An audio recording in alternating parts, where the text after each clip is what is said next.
warahmatullahi wabarakatuh.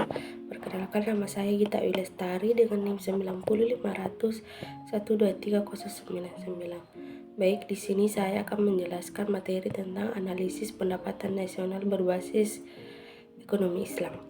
Pendapatan nasional secara umum dapat diartikan sebagai jumlah dari semua pendapatan penduduk suatu negara dalam jangka waktu 1 tahun, termasuk pendapatan campuran, upah, keuntungan, sewa, dan sumber pendapatan lainnya. Dalam ekonomi Islam, pendapatan nasional dianggap sebagai hasil dari usaha yang adil dan sesuai dengan prinsip-prinsip syariah. Prinsip-prinsip keadilan distribusi, penghindaran riba, dan spekulasi, serta perhatian pada golongan lemah menjadi landasan utama. Selanjutnya, konsep pendapatan nasional dalam perspektif ekonomi Islam.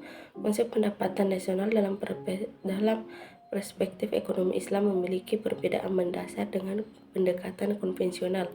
Dalam ekonomi Islam, pendapatan nasional tidak hanya diukur dari nilai barang dan jasa yang dihasilkan, tetapi juga mempertimbangkan distribusi yang sesuai dengan prinsip syariah. Salah satu perbedaan utama antara konsep pendapatan nasional dalam ekonomi Islam dan konvensional adalah penekanan pada keadilan distribusi. Selanjutnya, metode perhitungan.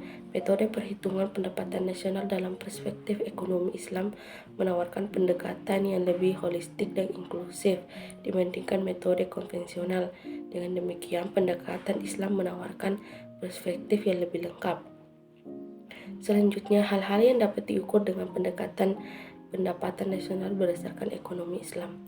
Hal penting yang dapat diukur adalah kontribusi sektor zakat, infak, dan sedekah terhadap perekonomian.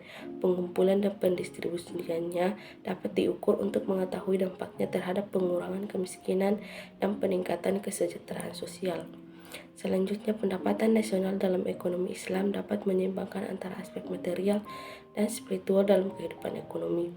Cara untuk mencapai keseimbangan ini adalah melalui penerapan prinsip-prinsip syariah dalam seluruh kegiatan ekonomi.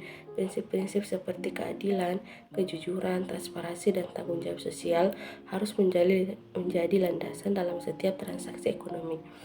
Baik, itu saja.